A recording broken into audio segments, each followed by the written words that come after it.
Hi! Hi! Did you just copy my hi? Yeah. I'm Kira. I'm Molly. And this what is it? Our fire deck. No, it's close. What is it? Our fire deck. Our Fry deck. Fry deck.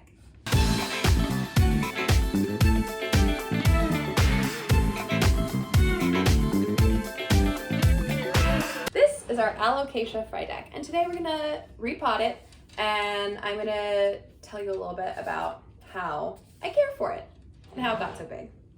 I don't know. I didn't really think this through. How am I supposed to? I kind of want it to be more like maybe is that feels good. So Molly, tell us about what is an Alocasia Frydek.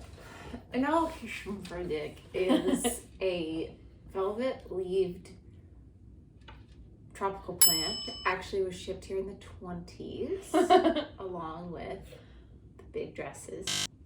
What are you talking about? And we got it a little over a year ago.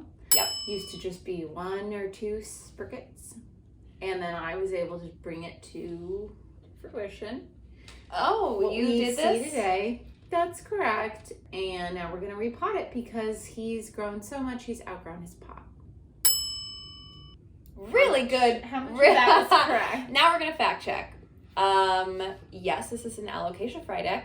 I have had a very rocky road with Alocasias in Had the a past. Polly, died. Yeah. Had a Morocco, died. Yes.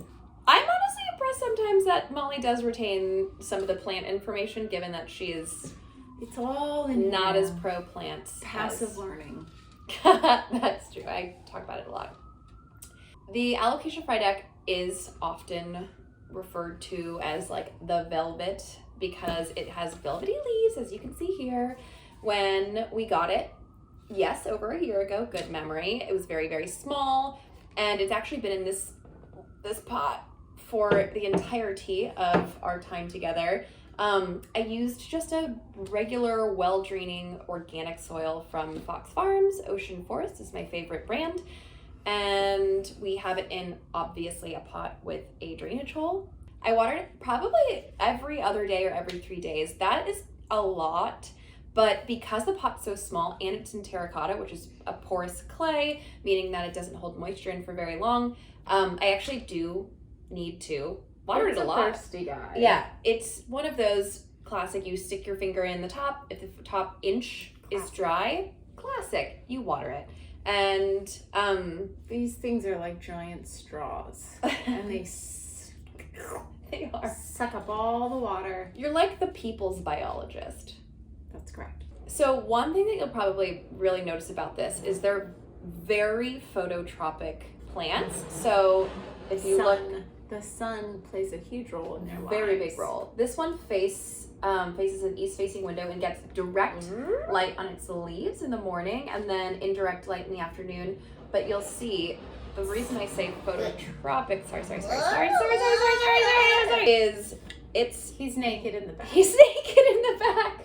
Completely naked. He's like tipping over. But I actually, when I repot him, I'm gonna sort of help right side him like a teensy bit. But when I first got him, I thought that you were supposed to turn him around all the time. But Classic. That's what happened with the Polly. that actually the Polly I lost to Spidermites. Oh, which is another thing that we should probably talk about too, because Alocasias are very susceptible to spider mites. You have to be constantly, like every couple of days, checking the undersides of the leaves and the tops of the leaves for it looks sort of like a fine webbing and little black dots. If you do find spider mites, if you look in your handy dandy side pocket, there's a yeah. So if you do find spider mites, I have this mix that I make, which is equal.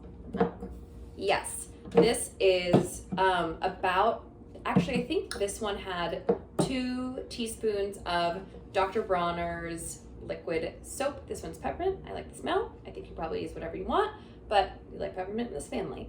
Then neem oil. This is actually a diluted neem oil. Smells. It smells like absolute death. garbage. Really bad. So this one's diluted with the spray bottle, but you can buy them in smaller bottles for a more concentrated one. I just ran out, so I'm using this for illustrative purposes only. And mix in, so 2 tablespoons. I do like a tablespoon of this, and then 8 ounces of water. Shake it up, and then you spritz it on the leaves. I sort of leave it on for a couple of minutes and then rinse it off, and then sometimes we'll do like an extra spritz. Someone got a text message. So basically what we're gonna do is just repot it, check the roots, see how they're doing. I'm getting a little bit worried about him because even throughout the whole winter, we were getting a new leaf in every couple of weeks, and I thought spring was gonna be a very exciting time for us, and I haven't gotten a new leaf in. So I think it might be because the soil is dead. It's dead as the water. It just doesn't have enough nutrients anymore. Okay. That's a great song. Yes. By Ellie Goulding. Okay. Dead in the water. Do you want to Bowl out. bowl them out? Oh, wow, you really just went for it. Okay. Got him. Ooh, look at those roots. Some ramen for you. That is some ramen. All right. I am lowering the ant blanket. You know what's so funny? Do you know what I use for like my soil scooper now? The Beauty and the Beast? The humidity dome has become now our soil scooper. Okay. So, this is what we're gonna do. Fallen from grace. I know. Pour some in there. Use this soil here. We're gonna scoop them. This will only take a few hours. I'm gonna put this over here. And in the meantime, I'm gonna check on these roots. So, yeah, this is dry. I let this one dry out for a couple of days because you don't ever want to repot something when it has wet roots. I've just found that it is the easiest way to really break roots versus being able to sort of shake them out. This is like extremely packed. Oh my gosh, this is like actually kind of cool. It's a sign of involvedness, proper care. Yeah, this definitely, I mean, I want to. Calling one out, but Oh, okay. it's not proper.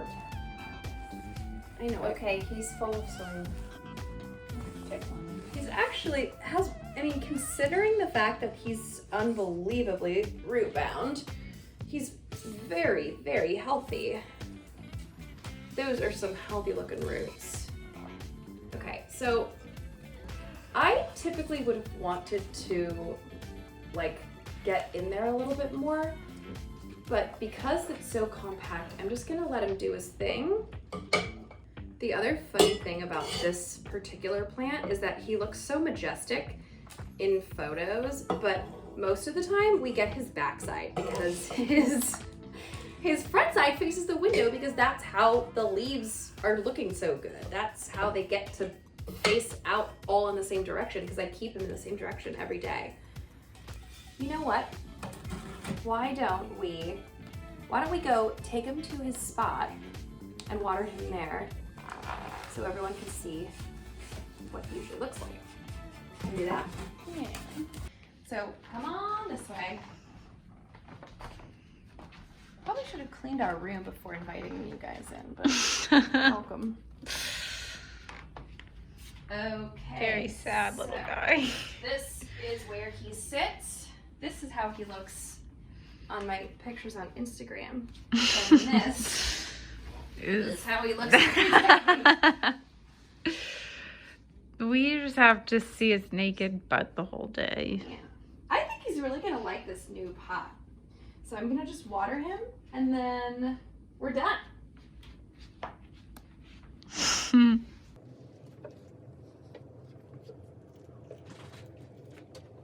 I'll probably have to water him less now that he's in a bigger pot because this will hold in more moisture and not evaporate out as fast.